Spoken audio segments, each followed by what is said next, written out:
Consumers behaviour की बात करते हैं तो सबसे पहले हम यूटिलिटी पढ़ते हैं, फिर हम इंडिफरेंस कर्व पढ़ते हैं और फिर हम थ्योरी ऑफ डिमांड पढ़ते हैं, क्योंकि थ्योरी ऑफ डिमांड में जो लॉ है वो यूटिलिटी पर ही बेस्ड है।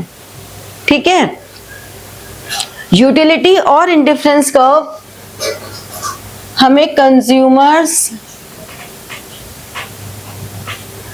इक्विलिब्रियम देते हैं। कंज्यूमर्स इक्विलिब्रियम के बारे में बताते हैं कि कंज्यूमर्स इक्विलिब्रियम, एक कंज्यूमर इक्विलिब्रियम पे कब होगा, कब होता है एक कंज्यूमर इक्विलिब्रियम पे। इक्विलिब्रियम का मतलब state of rest. Doesn't want to spend any more on the resources or mobility. हाँ, मतलब स्टेट ऑफ रेस्ट है, वो इसे do not want to change.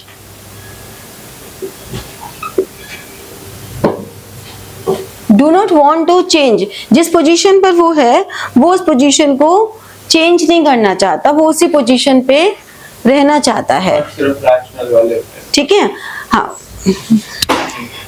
अभी आऊंगी वहां तक भी। ठीक है, कभी भी पहले हमेशा कॉन्सेप्ट एक्सप्लेन करेंगे, उसके बाद एजम्पशंस पर आते हैं। ठीक है, ये आंसर राइटिंग में भी गलती हो सकती है। अभी हम पहले कॉन्सेप्ट पूरा कर लें, उसके बाद ये जो तूने बोला एजम्पशन है, फिर एजम्पशन पर आएंगे। हाँ, ये एजम्पशन है। तो हमें कहते हैं कि इक्विलिब्रियम वर्ड का मतलब है do not want to change the position, जो भी पोजीशन है उस पोजीशन को चेंज नहीं करना चाहता। तो कंज्यूमर्स इक्विलिब्रियम क्या है, पूरा maximum satisfaction given level of income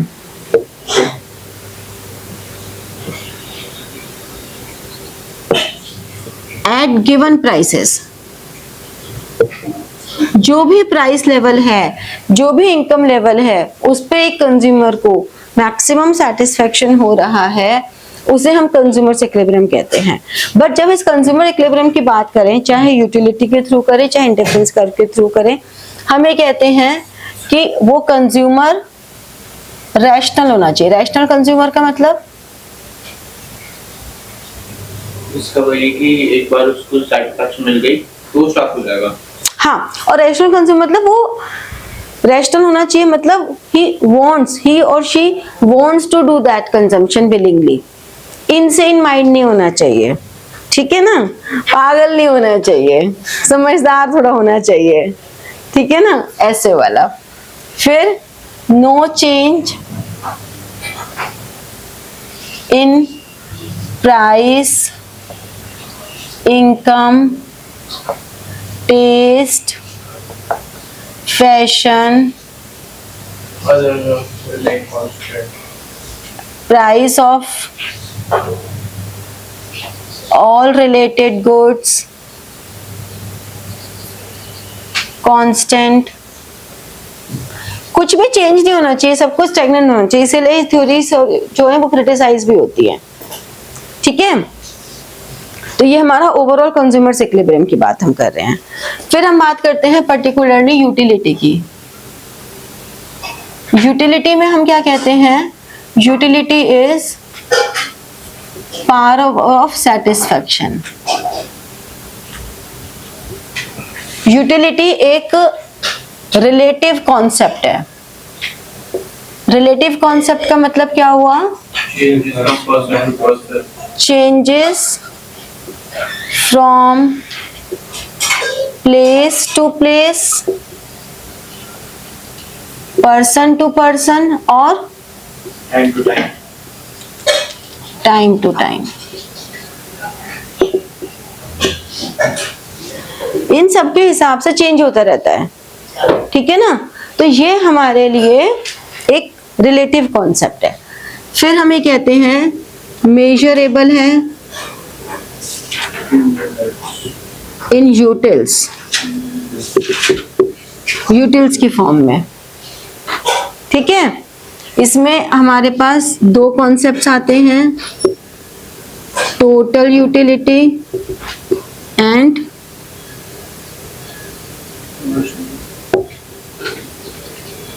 marginal utility. ठीक है, समझ में आई? अब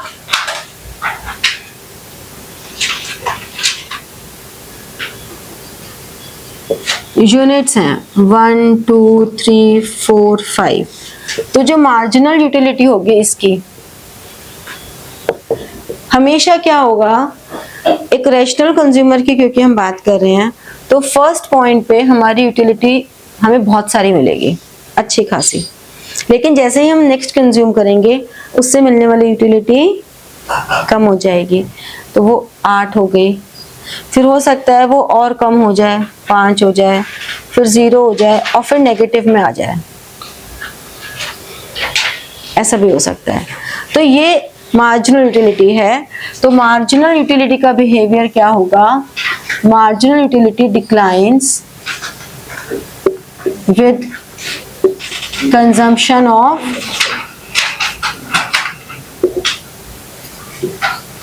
ईच सक्सेसिव यूनिट्स। ठीक है, वो डिक्लाइन ही होगी क्योंकि रेशनल कंज्यूमर है। अब टोटल यूटिलिटी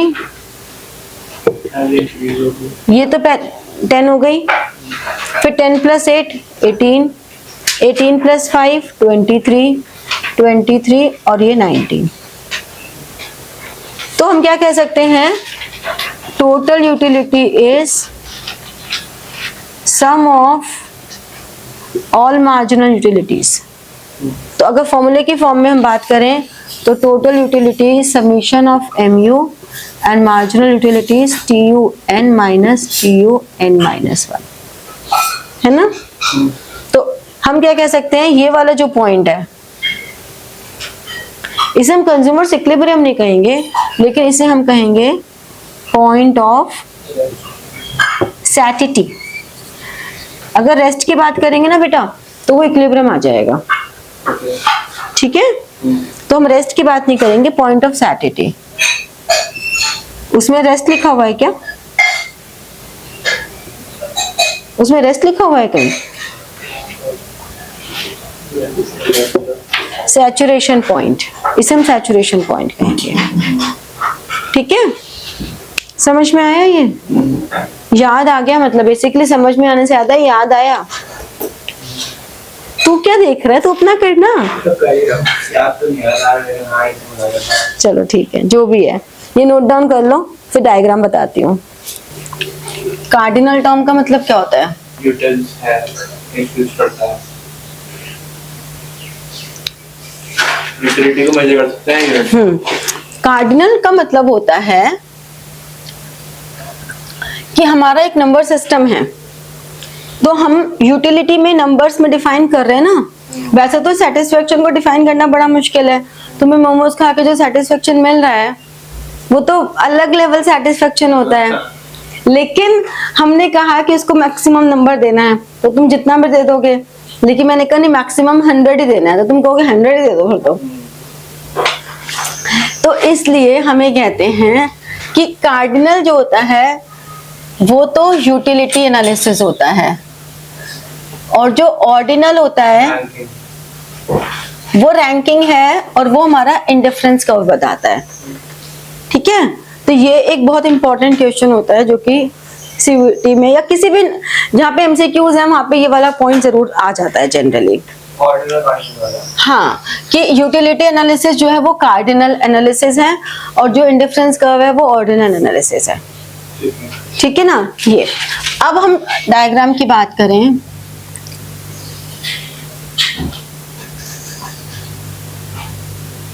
टोटल यूटिलिटी ये जहां पे मैक्सिमम है, यहां से ऐसे ही लो बस, क्योंकि 0 से नहीं स्टार्ट होगी ना, कंजम्पशन कुछ तो कर ही रहे हो आप, तो ये आ जाएगा। ये जो ए पॉइंट है यानी कि at first unit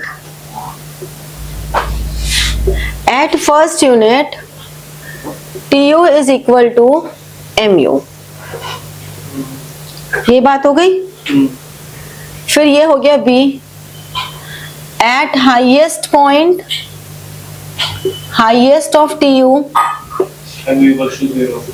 MU equals to 0, यानी कि ये वाला, तो इसे हम क्या कहेंगे? Point of satiety. ठीक है, तो ये जो हमारा डायग्राम है ये बता रहा है। अब इसमें एमसीक्यूज में कैसे आएगा? अब ये चीज तो चलो अच्छा है कि तुमको डायग्राम्स की लेबलिंग और इन सब से तो पीछा छूटा, लेकिन एग्जाम में डायग्राम्स कैसे आ सकते हैं? एग्जाम में डायग्राम्स आएंगे कि आपको ये दे दिया और फिर कौन सा पॉइंट क्या इंडिकेट कर रहा है, या किस पॉइंट पे टीयू एमयू का रिलेशन क्या रहेगा। क्योंकि टीयू जब तक इंक्रीज होगा एमयू पॉजिटिव होगा, जब टीयू मैक्सिमम पर होगा तो एमयू 0 होगा, और अब जब टीयू डिक्लाइन होगा तो एमयू नेगेटिव होगा। अब अगर हम कंज्यूमर्स इक्विलिब्रियम की बात करते हैं,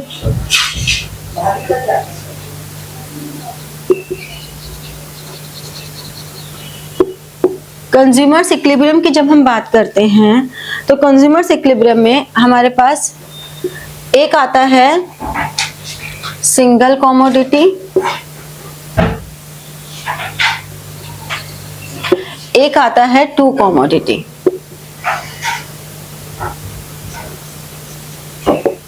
ठीक है, single commodity and two commodity.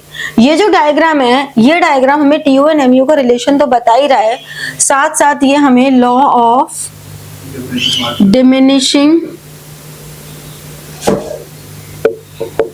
Marginal utility भी बता रहा है। ठीक है, इसे हम कहते हैं Gossen's first law of consumption,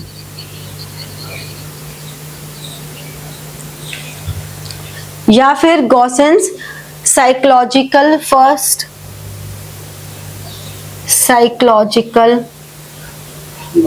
law of consumption.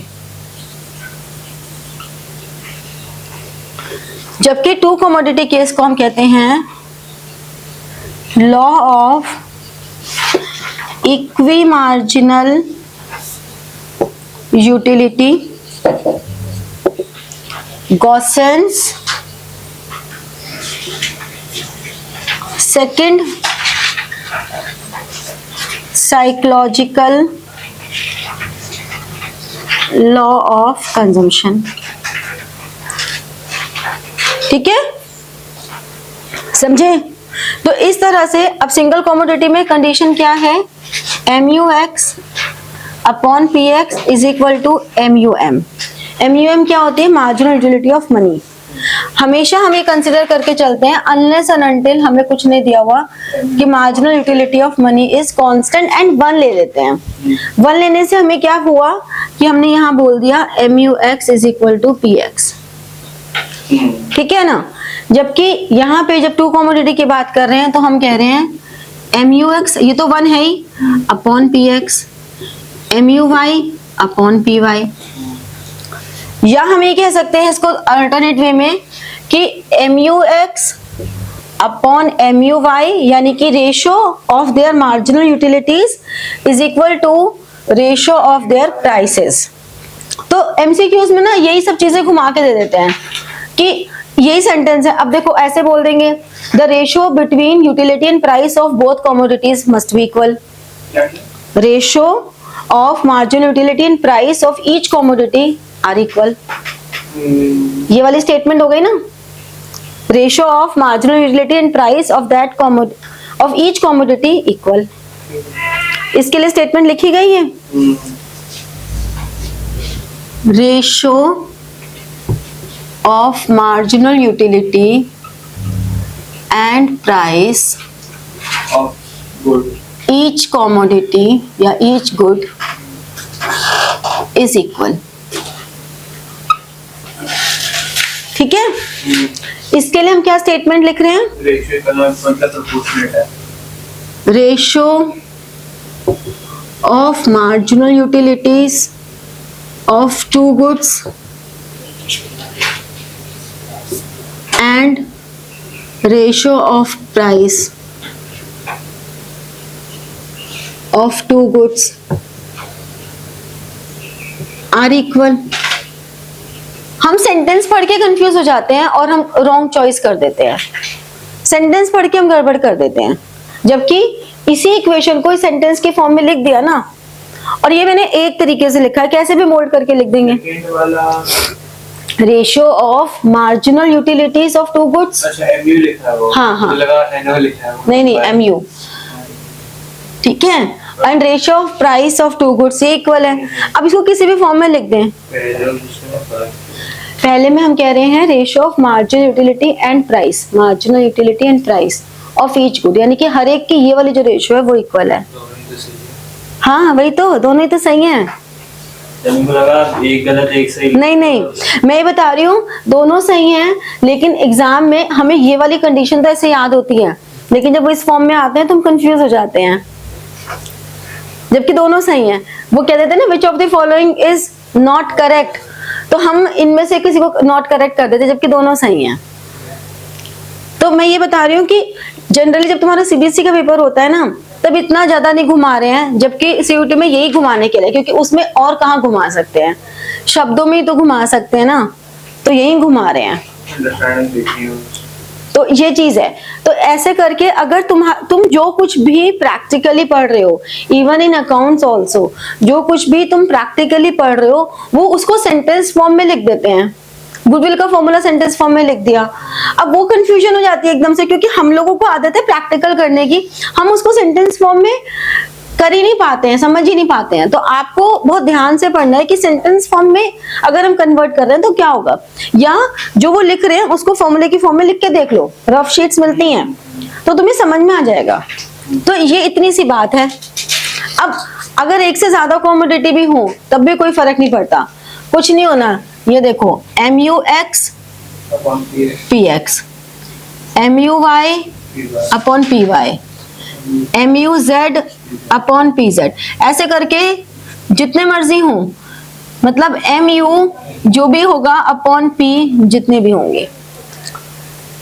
एक से ज्यादा कॉमोडिटी में सब में एक कंडीशन चलती है, N तक, N आइटम तक, जितनी मर्जी है, 10 आइटम ले लो, 10 की 10 पर ये होनी चाहिए।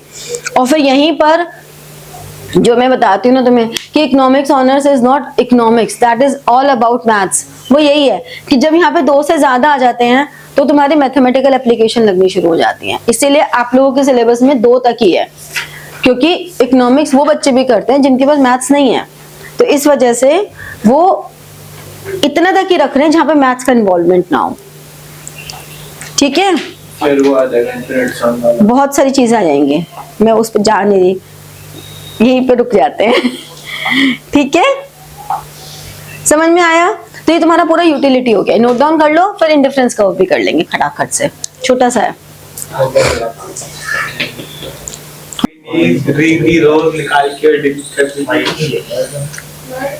दीदी तो इनमें से भी पता नहीं क्या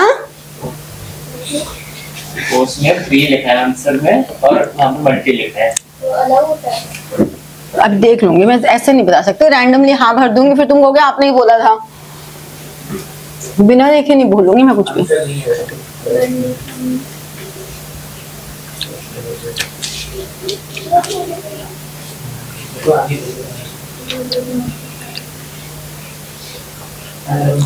मैं फोन लेती ही नहीं हूँ, तो मैं कहती हूँ बस बजना नहीं चाहिए। कहाँ ले, मैं कितने दिन से फोन कहाँ लेती हूँ मैं।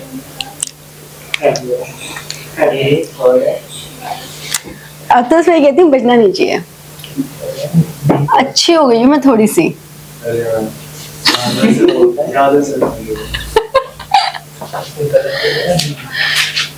जो वहां पे वैशाली वाले बच्चे हैं ना, 4 बच्चे, एक तो था बिल्कुल जो फर्स्ट क्लास में बिल्कुल मुझे मेहुल की वाइब से रहा था, उसने तो ज्वाइन ही नहीं किया।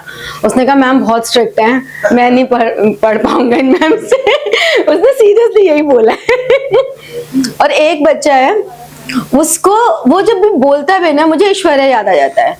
वो बिल्कुल इसके मतलब ऐसा ही सा है एकदम, तो मुझे एकदम से ऐसा लगता है, मैंने कहा बिल्कुल ऐश्वर्या वाला टच देता है पढ़ने में भी और वैसे भी। बहुत ज्यादा वाइब ऐसी मैच करती है, जैसे कोई रिश्तेदार होते हैं ना, भाई भाई होते हैं, वैसे वाला। चलो इंडिफरेंस कर्व। इंडिफरेंस वर्ड का मतलब ही क्या है?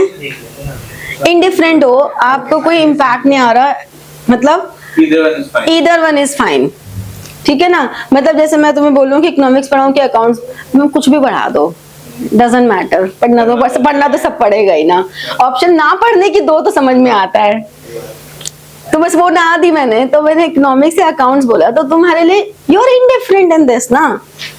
तो दैट इज इंडिफरेंस कर्व कि एक कंज्यूमर को सेटिस्फेक्शन हो रहा है बाय वेरियस कॉम्बिनेशंस। तो उन वेरियस कॉम्बिनेशंस पे जब हम प्लॉट करते हैं डायग्राम पे, तो that is called indifference curve. तो इंडिफरेंस कर्व ये है, ऐसा सा। हाँ, वेरियस पॉइंट्स पे उनको satisfaction सेम हो रहा है, मतलब जैसे ना ये वाला पॉइंट है, ये कॉम्बिनेशन है, हाँ, इस पे ये ए पॉइंट है, इस पे वो इसकी कॉमोडिटी ले रहा है x1 और इसकी y1, फिर उसने इसकी बढ़ाई और इसकी कम कर दी y2, तो ये पॉइंट हो गया B। फिर ये हो गया x3c और ये y3c। तो ये जो A B C तीनों पॉइंट्स हैं, इन तीनों पे उसे इक्वल सेटिस्फेक्शन मिल रहा है। वो कह रहा है कि मैं इनमें से कोई भी कॉम्बिनेशन पे बराबर सेटिस्फाई हूँ, डजंट मैटर। 10 गोलगप्पे, 4 टिक्की, अब मैंने 4 टिक्की ऐसे बोला ही तो रोज चलो मोमोज ले लेते हैं कि हमने 10 मोमोज, हमने चलो 4 मोमोज खाए और 1 प्लेट चिली पोटैटो खाया, या हम 6 मोमोज खा लें और हाफ प्लेट चिली पोटैटो खा लें, तो हम बराबर उतने ही खुश होंगे। ये ठीक है? बाप ने समझ गए। कहने का तात्पर्य यह है कि आप कोई भी वो 2 कॉम्बिनेशन लो या 3 कॉम्बिनेशन लो, हर एक पे आपको इक्वल सेटिस्फेक्शन मिल रहा है, ठीक है। तो ये जो हमारी गुड x है और गुड y है, आप इंडिफरेंट हो, और ऐसे ही इंडिफरेंट अगर आप एक से ज्यादा इंडिफरेंस कर्व बना देते हो, IC1 IC2, तो this is a family of indifference curves. तो ये इंडिफरेंस बिल्कुल लेवल चेंज हुआ है, इसे हम कहेंगे इंडिफरेंस मैप। तो जितना हायर इंडिफरेंस कर्व होगा उतना ही मोर सेटिस्फेक्शन होगा।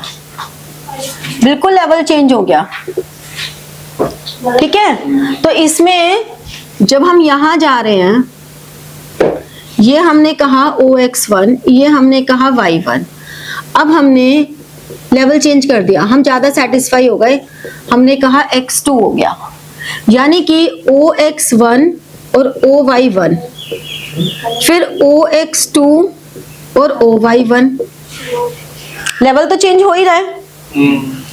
मैं यहां जाऊं, इसको ऐसे कर दूं Y2, यानी कि OX1 OY2, ये सब क्या है? इसमें without changing quantity of one commodity और दूसरे कमोडिटी के क्वांटिटी चेंज कर रहा है कंज्यूमर, और वो ज्यादा हायर इंडिफरेंस कर्व पे शिफ्ट हो रहा है। This is called monotonic preferences, ठीक है। ये मोनोटोनिक प्रेफरेंसेस हो गए। अब हम इन सब में एक चीज कॉमन देख रहे हैं कि इंडिफरेंस कर्व का जो शेप है वो क्या है? Convex to the origin. और ये फिर टच क्यों नहीं होता? कन्वेक्स टू द ओरिजिन बताती हूँ। कन्वेक्स टू द ओरिजिन इसका मतलब क्या हुआ कि as consumer increases 1 unit of one commodity,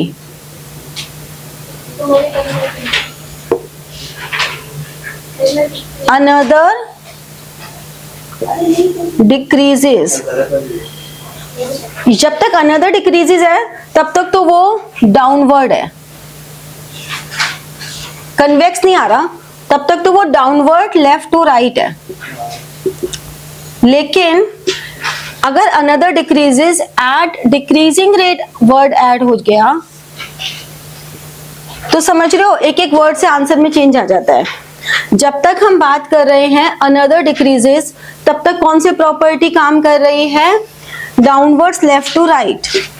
लेकिन जब हम कह रहे हैं एट डिक्रीजिंग रेट, यानी कि जो हमारा सब्स्टिट्यूशन रेट है, मार्जिनल रेट ऑफ सब्स्टिट्यूशन, जब ये marginal rate of substitution decline हो रहा है तब वो कन्वेक्स टू ओरिजिन है। समझे? तो कन्वेक्स टू ओरिजिन होने के लिए ये इंपॉर्टेंट है।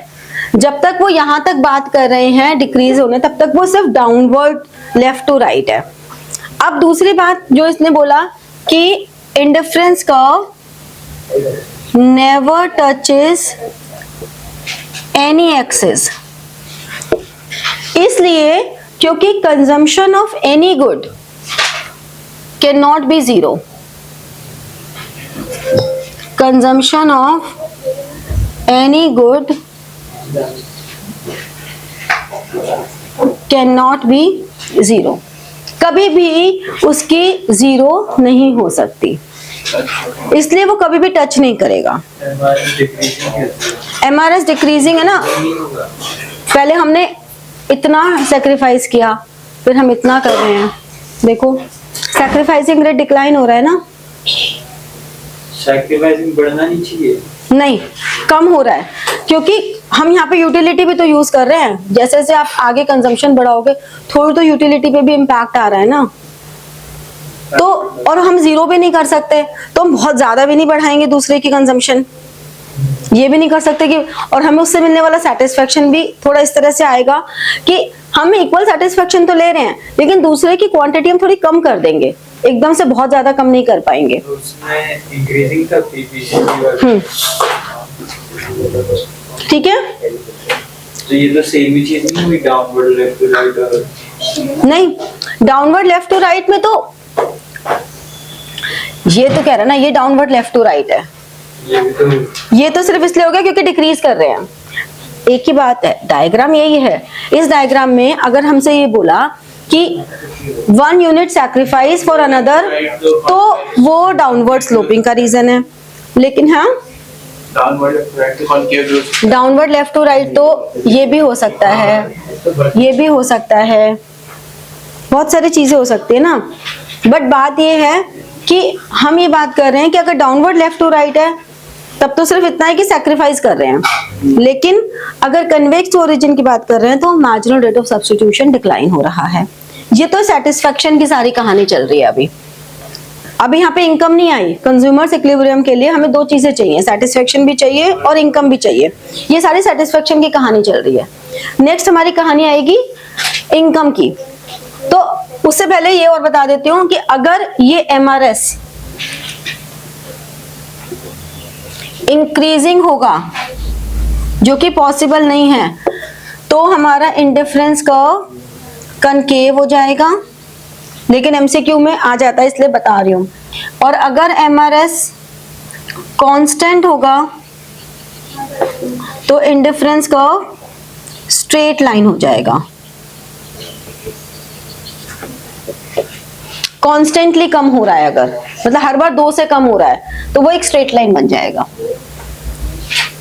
हमेशा रहेगा डाउनवर्ड, क्योंकि हर एक में एक बात कॉमन नहीं चल रही कि एक लेने के लिए दूसरे को हम कम कर रहे हैं, एक बढ़ाने के लिए। लेकिन जो वो रेट है वो कैसा है, इंक्रीजिंग है या कांस्टेंट है, उस पर शेप डिसाइड होती है। ठीक है, इसी का रेट कौन सा इंक्रीजिंग है? MRS, अभी तो MRS बोला। ठीक है, समझ में आ गया ये नोट करो, फिर बजट लाइन करेंगे। देखो, एक और प्रॉपर्टी होती है इंडिफरेंस कर्व की,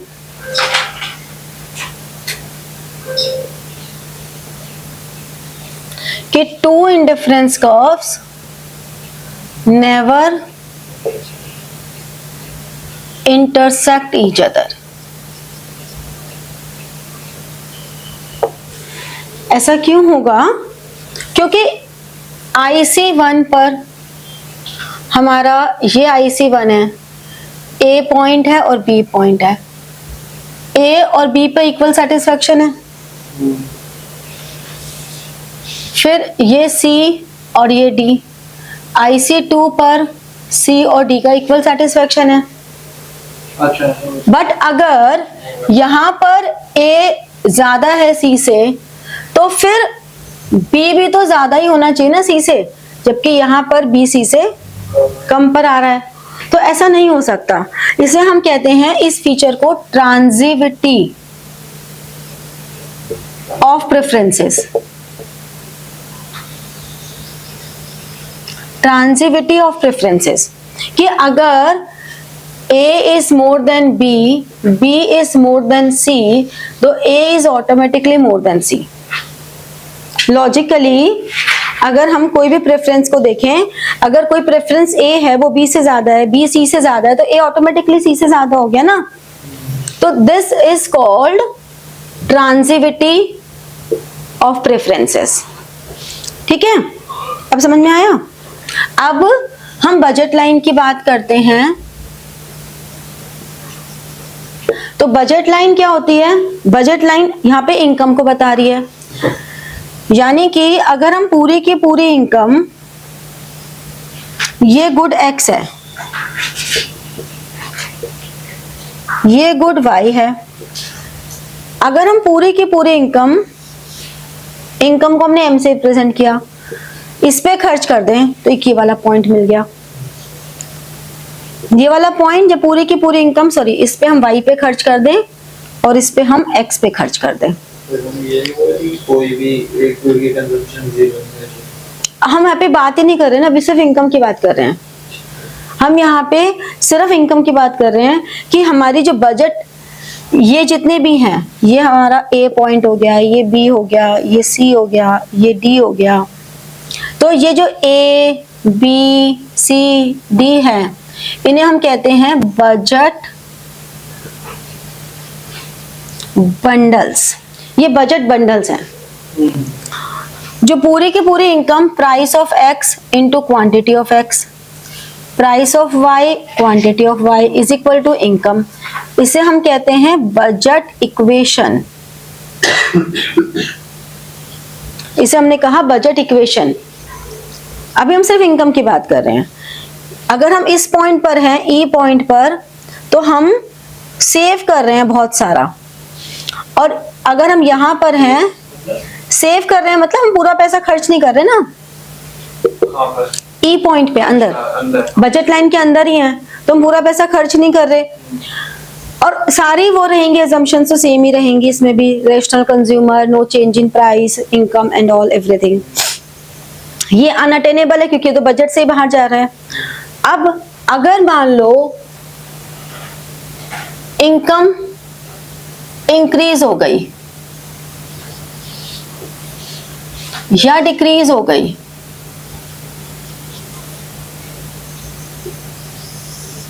तो हमारी बजट लाइन शिफ्ट हो जाएगी। शिफ्ट इन बजट लाइन हो गया, ठीक है। या ये इधर शिफ्ट हो गई, तो यानी कि prices of both goods decreases in same proportion, तभी तो पैरेलल शिफ्ट होगी, इन सेम प्रपोर्शन। और ये वाला केस, अगर ये बजट लाइन है तो प्राइसेस PX और PY इंक्रीजेस, नहीं, यहाँ तो प्राइस डिक्रीज हो रहा है तो क्वांटिटी बढ़ रही है, यहाँ पे इंक्रीज हो रहा है, इंक्रीजेस इन सेम प्रपोर्शन। क्या इनकम भी किया? इनकम का तो मैंने यहाँ बता ही दिया ना, उसका वही, हाँ वही, मतलब ये सारा मैं शिफ्ट बता रही हूँ। लेकिन अगर किसी एक कॉमोडिटी के प्राइस पे कम ज्यादा होता है तो सिर्फ एक कॉमोडिटी हमारी ऐसे चेंज होगी।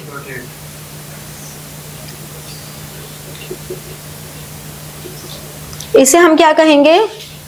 रोटेशन। Of budget line. अब इंडिफरेंस कर्व का जो स्लोप था,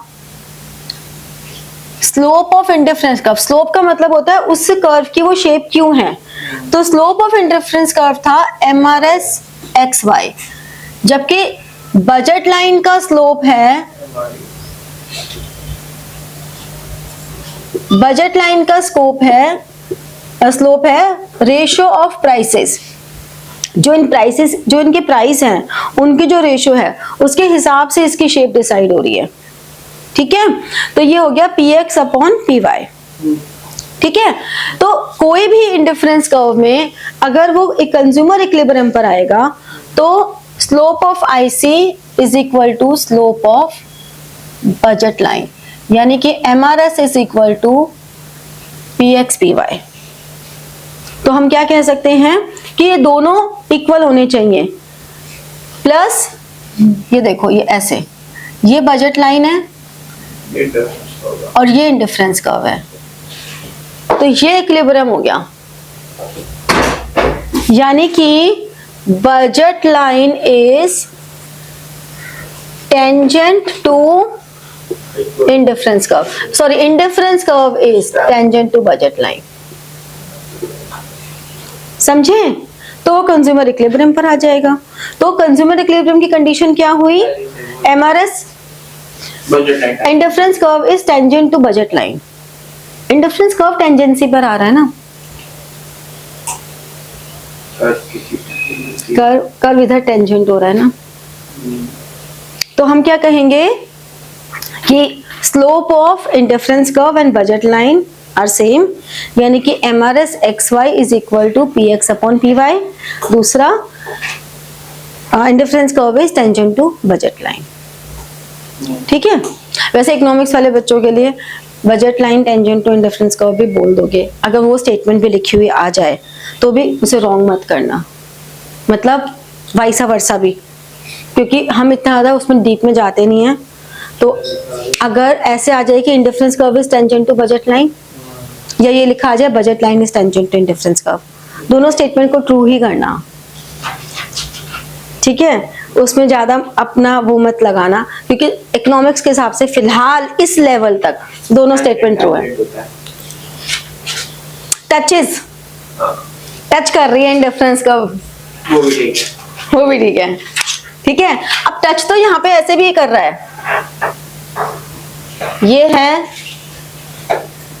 और ये भी कर रहा है, लेकिन फिर भी हम IC1 को नहीं लेंगे, क्योंकि अगर हमें हाई सेटिस्फेक्शन मिल रहा है अपने बजट में तो हम हायर पे जाएंगे, हम नीचे वाले पे क्यों रहेंगे? टच तो एक ही कर रहा है, दूसरा तो इंटरसेक्ट कर रहा है, टच तो एक ही कर रहा है। ठीक है, समझ में आया? ये पूरा इंडिफरेंस कर्व था, तो कंज्यूमर इक्विलिब्रियम इसमें भी समझ में आ गया, क्लियर हो गया? तो like, share and press the bell button for getting your notifications and comment. ठीक है, thank you.